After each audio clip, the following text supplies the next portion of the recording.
नमस्कार। आज हम बात करने वाले हैं भारतीय संविधान के एक बहुत ही महत्वपूर्ण पद पर। हाँ, भारत के राष्ट्रपति। और खास तौर पर हम देखेंगे अनुच्छेद 52 से 62 तक। बिल्कुल, ये अनुच्छेद मतलब राष्ट्रपति पद की पूरी रूपरेखा तय करते हैं। सही कहा। कौन बन सकता है, चुनाव कैसे होता है, कार्यकाल हटाना, सब कुछ इनमें है। और हाँ, एक जरूरी बात सभी सुनने वालों के लिए, आप ये चर्चा LLB टीचर यूट्यूब चैनल पर सुन रहे हैं। हाँ जी, और इसे ध्यान से सुनिएगा क्योंकि अंत में हम कुछ सवाल भी पूछने वाले हैं इसी पर आधारित। अच्छा हाँ, और वो लिंक्स वाली बात भी। हाँ बिल्कुल। विवरण में मतलब डिस्क्रिप्शन में 2 लिंक दिए गए हैं। एक प्रैक्टिस क्विज के लिए है और दूसरा नोट्स डाउनलोड करने के लिए। और ये क्विज बहुत जरूरी है। अगर आप नियमित रूप से प्रैक्टिस करते हैं तो विषय एकदम पक्का हो जाता है। सही बात है, सीखने की प्रक्रिया का अहम हिस्सा है ये क्विज। तो फिर शुरू करें अनुच्छेद 52 से। हाँ बिल्कुल, अनुच्छेद 52 तो बहुत सीधा है। बस इतना कहता है कि भारत का एक राष्ट्रपति होगा, यानी देश का संवैधानिक प्रमुख, कॉन्स्टिट्यूशनल हेड। एकदम राष्ट्र के प्रतीक के तौर पर। और फिर आता है अनुच्छेद 53 कार्यकारी शक्ति के बारे में। इसका क्या मतलब है असल में? देखिए, अनुच्छेद 53 कहता है कि संघ की मतलब केंद्र सरकार की सारी कार्यकारी शक्ति राष्ट्रपति में होगी। लेकिन वो इसका इस्तेमाल खुद करते हैं? नहीं, यहीं पे पेच है। भारत में संसदीय प्रणाली है तो राष्ट्रपति ये शक्ति प्रधानमंत्री और मंत्री परिषद की सलाह पर ही इस्तेमाल करते हैं। अच्छा। और हाँ, इसी अनुच्छेद में ये भी है कि राष्ट्रपति सशस्त्र बलों के सर्वोच्च कमांडर होते हैं। हाँ, ये भी महत्वपूर्ण है। अब आते हैं चुनाव पर। अनुच्छेद 54 और 55, ये सीधा जनता वाला चुनाव तो नहीं है? नहीं, बिल्कुल नहीं। राष्ट्रपति का चुनाव एक निर्वाचक मंडल इलेक्टोरल कॉलेज करता है। और इसमें कौन लोग होते हैं? इसमें होते हैं संसद के दोनों सदनों के निर्वाचित सदस्य और राज्यों की विधानसभाओं के भी निर्वाचित सदस्य। ध्यान देने वाली बात है, सिर्फ निर्वाचित, मनोनीत नहीं। जी हाँ, मनोनीत सदस्य इसमें वोट नहीं डालते। इसका कारण शायद ये है कि राष्ट्रपति पूरे राष्ट्र का प्रतिनिधित्व करते हैं, किसी एक पार्टी या सीधे जनता का नहीं।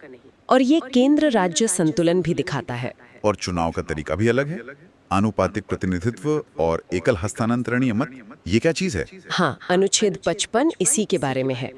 यूं समझिए कि इसका मकसद ये है कि अलग अलग राज्यों और केंद्र का प्रतिनिधित्व संतुलित रहे। मतलब हर वोट का वजन अलग होता है? हाँ, हर विधायक और सांसद के वोट का एक मूल्य होता है जो उस राज्य की जनसंख्या और सीटों के हिसाब से तय होता है।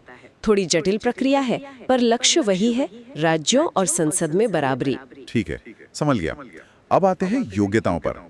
कौन बन सकता है राष्ट्रपति? अनुच्छेद 58। जी, पहली बात भारत का नागरिक हो। दूसरा, उम्र कम से कम 35 साल पूरी हो चुकी हो। 35, ठीक है। तीसरा, लोकसभा का सदस्य बनने की योग्यता रखता हो।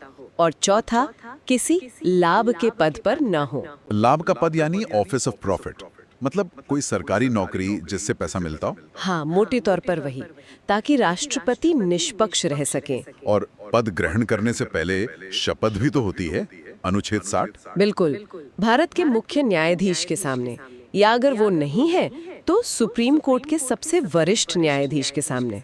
और शपथ किस बात की होती है? शपथ का सार बहुत महत्वपूर्ण है। संविधान और कानून का परिरक्षण, संरक्षण और प्रतिरक्षण करने की, मतलब उसको बचाना, उसकी रक्षा करना, ये राष्ट्रपति का सबसे बड़ा संवैधानिक कर्तव्य है। अब बात करते हैं कार्यकाल और पद से हटाने की। अनुच्छेद 56 और 61। कार्यकाल तो 5 साल का है। हाँ जी, अनुच्छेद 56 कहता है 5 साल का कार्यकाल, और अगर राष्ट्रपति इस्तीफा देना चाहे तो वो उपराष्ट्रपति को देते हैं। और क्या कोई दोबारा बन सकता है राष्ट्रपति? हाँ, अनुच्छेद 57 कहता है कि पुनर्निर्वाचन हो सकता है, कितनी भी बार, कोई सीमा नहीं है इस पर। अच्छा, लेकिन अगर कार्यकाल पूरा होने से पहले पद खाली हो जाए या हटाना पड़े? उन्हें सिर्फ एक ही आधार पर हटाया जा सकता है, संविधान का उल्लंघन। और इसके लिए महाभियोग यानी इम्पीचमेंट की प्रक्रिया है, जिसका जिक्र अनुच्छेद 61 में है। ये महाभियोग कैसे होता है, संक्षिप्त में बताएंगी? ये काफी सख्त प्रक्रिया है।